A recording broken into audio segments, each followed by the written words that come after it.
live in a world that's just constantly pulling for our attention, don't we? I mean, every single ping, every notification, it feels like it's designed to grab you. Oh, absolutely. It's relentless. So how do you possibly cut through all that noise? How do you concentrate deeply and, actually create something valuable? It's a huge challenge, isn't it? Like, leaves so many people feeling scattered, unproductive. We've been looking really closely at the insights from the book you mentioned. Right. And our goal here really is to pull out those key strategies it offers to help you listening build that intense focus, push back against all the distraction, and, well, cultivate a more meaningful way of working. Yeah, because the book argues that this ability, deep concentration, it's getting rarer, which paradoxically makes it incredibly valuable, right? Exactly. More powerful because fewer people can do it.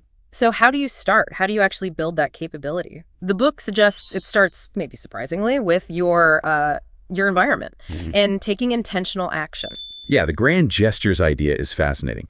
It highlights people who took pretty extreme steps sometimes to create that focused space. Like Carl Jung. Right. Yeah. Building a stone tower. Just a place to be alone and think. Oh. Or Jason Ben, isolating himself with just textbooks to learn coding super fast. Wow. Or even J.K. Rowling, checking into a hotel to escape everything and finished Harry Potter book. Okay, maybe building a tower is a bit much for most of us. Probably. But the point is, these actions, they signal commitment. They create separation. So what about more like daily things? The book talks a lot about routines, rituals. Absolutely critical, like the shutdown ritual it describes. Tell me more about that. It's a specific process for the end of the workday. You review and complete tasks, you make a clear plan for tomorrow, and then you explicitly, mentally shut down. Maybe even say shut down complete out loud. Huh, why? To signal to your brain, work is done. It stops that background worrying about unfinished stuff, frees up your mind, basically. Okay, I like that.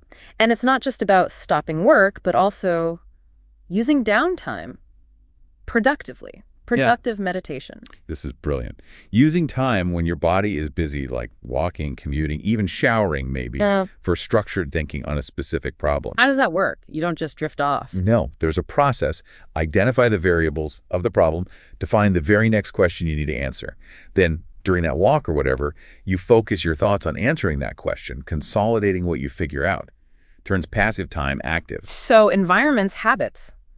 Yeah. But concentration itself, that's a skill, right? Something you have to train. Exactly, like a muscle. The book really emphasizes this. It uses examples like Adam Marlin studying the Talmud for years. Yeah. Intense focus, building mental endurance. So it wasn't just about the text itself. No, it built this capacity for deep concentration that helped him professionally. Or even memory training, like memorizing cards. It strengthens that core ability to hold focus and resist distraction. Which is tough, because the modern world, especially work, often seems built for the opposite, for shallow tasks. It really does. The book calls it the principle of least resistance. We just drift towards what's easiest, quickest, like firing off emails. And it's easier to see someone answering emails than doing deep thinking. Right. There's often no clear metric for the value of deep work. So the shallow, visible stuff gets prioritized. Which brings us to social media, network tools. The book doesn't mince words here, does it? No, it's pretty blunt. Calls them often shallow, engineered for addiction, built on what it calls an any benefit mindset. Any benefit. Meaning we justify using them because there's some tiny potential upside, while ignoring the massive downside, the cost to our focus, our time.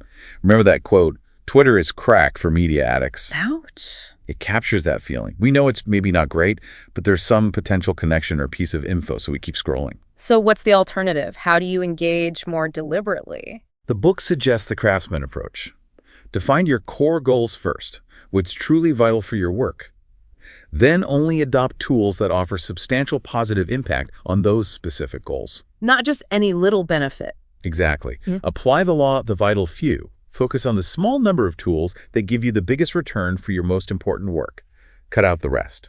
It also suggests that 30-day social media ban idea. That sounds challenging. It is, but it's powerful. It forces you to actually see if these tools are as essential as you think.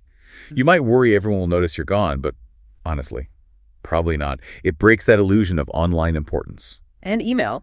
Any quick tips there? Yeah, things like sender filters, sure. Yeah. But also doing more work up front in your replies to prevent endless back and forth. And crucially, being willing to not respond to messages that are ambiguous or just not worth your focused time. That takes discipline. Protecting that attention is key then, because the constant switching the book talks about, it actually rewires your brain. It seems so. That research by Clifford Nance mentioned in the book found that high multitaskers were actually worse at filtering out irrelevant information and worse at switching tasks efficiently. Constantly switching trains your brain to crave novelty, makes sustained focus really hard. Okay, so this leads to maybe the toughest advice. Embracing boredom. It sounds weird, but yes.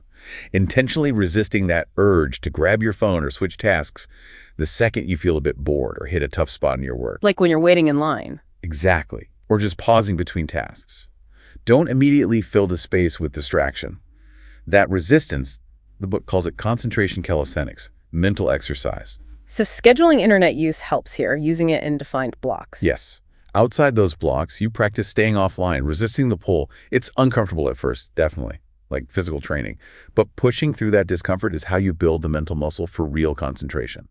It needs practice. It needs effort. Okay, so pulling this all together, building a focused life in this crazy, distracted world isn't passive. It takes real active effort. Yeah, you need structure environments, rituals. You need to be pretty ruthless about cutting out shallow distractions, especially how you use technology. And you need to actively train your mind, like an athlete trains their body, to resist distraction and handle that focused discomfort. Exactly. It's about building that capacity, which leads to that final, powerful question the book leaves you with. Yeah. If a deep life, a life of depth and focus, is truly a good life, well, how much time and effort are you actually willing to invest to cultivate that capacity for depth? That definitely gives you something to think about. Hopefully exploring these ideas from the book offers some, concrete starting points for anyone listening wanting to build more focus into their own lives. That's the goal. If It's not easy, but the potential rewards are huge.